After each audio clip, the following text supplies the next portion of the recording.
Kisah Andi Riza Ardia, seorang mahasiswi berusia 26 tahun, berasal dari Bontang, Kalimantan Timur, menempuh perjalanan panjang merantau ke Kabupaten Majene, Provinsi Sulawesi Barat hanya demi meraih pendidikan. Perempuan kelahiran 98 tersebut sudah berada di Majene sejak tahun 2020. Di tengah perjuangannya meraih cita-cita menjadi sarjana, Ardia merasakan pahitnya kehidupan.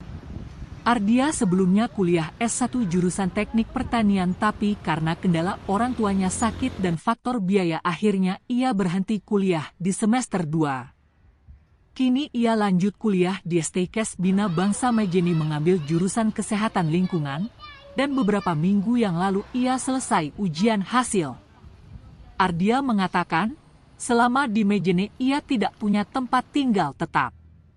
Untuk menjalani hidup di kampung orang dan menempuh pendidikan, Ardia sudah melamar kerja berkali-kali. Sebelumnya ia kerja di laundry, menyetrika dan cuci baju.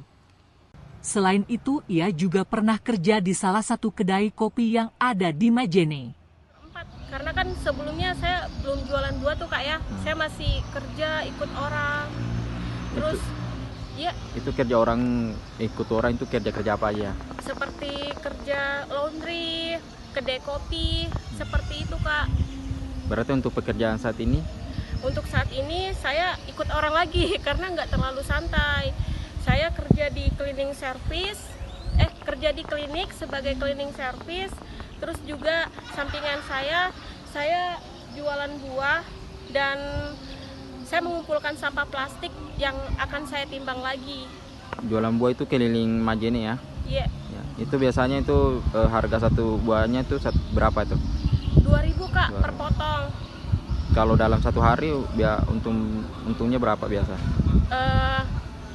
Kalau untung sih ya sebenarnya lebih kembali modal sih Kak. Untung nggak seberapa, tapi alhamdulillah adalah sekitar 30.000, paling tinggi itu 45-50.000 paling tinggi Kak. Tapi kalau misalkan buahan saya tidak habis, ya kan saya nggak punya kulkas ya Kak.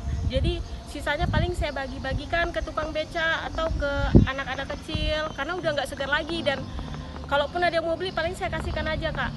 Meski Ardia harus mengayuh sepeda sekian kilo demi menjual buah, itu tidak membuatnya patah semangat. Karena ia menganggap jualan buah halal dan dapat bermanfaat bagi semua orang. Lagi pula ia juga mengambil pelajaran dari tukang becak meskipun sudah tua namun masih mau bekerja.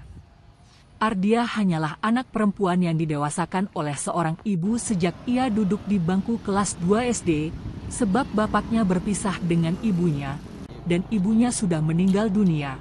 Satunya hal yang paling membuat dia termotivasi dan semangat, ia tidak pernah berharap kepada manusia, karena menurutnya harapan paling utama hanya pada Allah. Download Tribun X sekarang, menghadirkan lokal menjadi Indonesia.